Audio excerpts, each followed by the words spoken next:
Hello बच्चों, चलिए प्रश्न को पढ़ते हैं और समझते हैं। निम्नलिखित मापों को अदिश और सदिश के रूप में वर्गीकृत कीजिए। और यहाँ पर हमें दिया है 140 वर्ग सेंटीमीटर बच्चों, और हमें बताना है कि यह सदिश राशि है या फिर अदिश राशि है। बच्चों, प्रश्न को हल करने से पहले प्रश्न के लिए हम मुख्य अवधारणा लिख लेते हैं। बच्चों, प्रश्न की अवधारणा मुख्य अवधारणा में बच्चों हम सदिश और अदिश राशि दोनों को समझेंगे। बच्चों देखो, सर्वप्रथम बच्चों सबसे पहले हम लिखेंगे अदिश राशि। देखिए, अदिश राशि, अदिश राशि बच्चों देखो क्या होती है। अदिश राशि में बच्चों केवल हमें इतना लिखना है कि इसमें केवल केवल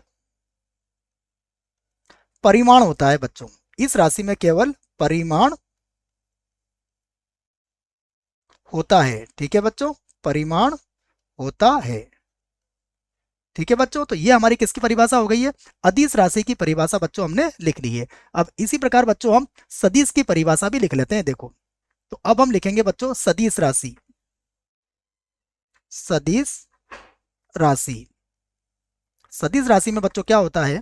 इसमें परिमाण परिमाण तथा दिशा दोनों होते हैं। बच्चों, परिमाण तथा दिशा दोनों होते हैं। ठीक है बच्चों, ये मैंने दोनों ही परिभाषा आपके लिए लिख दी है, होते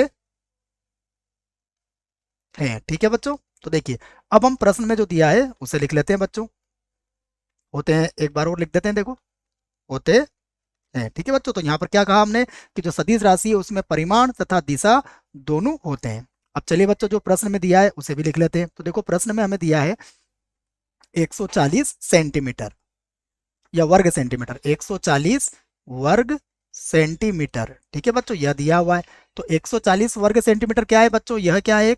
यह किसकी इकाई है? क्षेत्रफल की। तो यह क्षेत्रफल की इकाई है। हम लिख सकते हैं यह क्षेत्रफल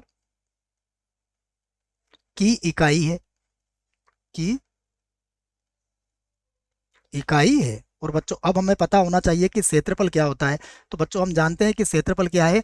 एक सदिश राशि है। बच्चों हम जानते हैं क्षेत्रफल, मैं लिख देता हूं इस बात को। क्षेत्रफल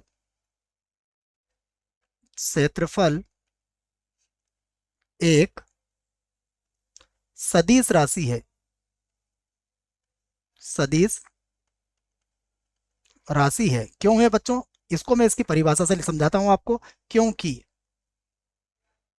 क्योंकि इसका परिमाण इसका परिमाण देखो बच्चों, इसका जो परिमाण होता है वह किसी, ये इसकी परिभाषा है क्षेत्रफल की बच्चों, किसी भी सीमा के किसी भी सीमा के अंदर, कोई भी सीमा हो सकती है बच्चों, किसी भी सीमा के अंदर स्थान की मात्रा होता है। बच्चों, ये मात्रा होता है। तो देखो बच्चों, यहाँ पर परिमाण तो इसमें होता है, ठीक है, स्थान की मात्रा से होता है। और उस स्थान की दिशा, जो भी स्थान होगा बच्चों, उस स्थान की दिशा क्या होगी बच्चों? क्षेत्र से जुड़ी होगी। क्षेत्र से क्षेत्र से जुड़ी होगी बच्चों, जुड़ी होगी। ठीक है बच्चों, ये हमने क्षेत्रफल की परिभाषा लिख ली है बच्चों। यहां से हम इसको स्पष्ट रूप से कह सकते हैं कि क्षेत्रफल क्या है? हमारी एक सदिश राशि है बच्चों, क्योंकि इसका परिमाण देखो बच्चों, यहाँ पर परिमाण भी है और यहाँ पर दिशा भी है बच्चों। आशा करता हूं आपको इस प्रश्न का उत्तर समझ में आया होगा। धन्यवाद।